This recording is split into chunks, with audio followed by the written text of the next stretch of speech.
PIB est une mesure très approximative. Alors là, il y a une défiance envers les statistiques. Hein. Je vous ai dit, les statistiques, ça vient de l'État. À partir du moment où les gens se méfient de l'État, ils se méfient de toutes les mesures qui viennent de l'État. Les gens n'ont pas confiance dans les chiffres de la croissance économique. Je répète, ils n'ont pas confiance d'une manière générale parce que c'est la société, l'époque qui veut ça. On a moins confiance dans ce qui vient de l'État et on n'a donc pas confiance dans les chiffres de la croissance économique. Et bien, je vais vous dire une chose, on a bien raison de ne pas faire confiance aux chiffres de la croissance économique et du PIB parce qu'ils ne sont pas garantis sur facture. Les comptables nationaux ne sont pas des comptables.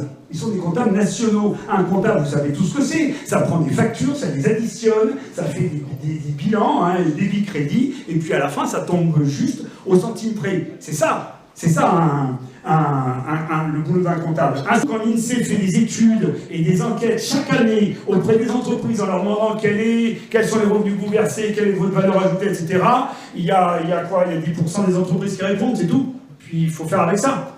Et les comptables nationaux, ils font une estimation de l'ensemble des revenus versés. C'est une estimation. Alors on a bien raison de se méfier des statistiques publiques, parce que ce sont des estimations. Donc on a bien raison de s'en méfier, mais on a tort de dire que ça délégitime le PIB, parce qu'en réalité l'important c'est pas que le PIB soit exact, l'important c'est de se tromper toujours de la même façon.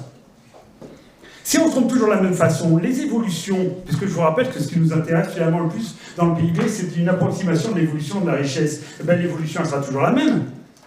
Moi, dans ma voiture, ma pendule n'est pas à l'heure. Elle n'est pas à l'heure, elle est vraiment pas à l'heure, quelques minutes près, je crois, et elle ne me donne pas l'heure. Mais elle marche.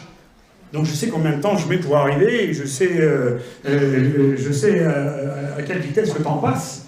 Donc on peut très bien avoir une pendule qui n'est pas à l'heure, mais qui nous donne une bonne idée du temps qui passe. Or, comment on se sert du PIB pour savoir si les revenus augmentent et si la croissance économique est importante? L'important, c'est pas que le PIB soit exact à l'euro près, d'autant plus qu'on parle d'un truc qui est une évaluation d'après des prix qui eux-mêmes sont des conventions.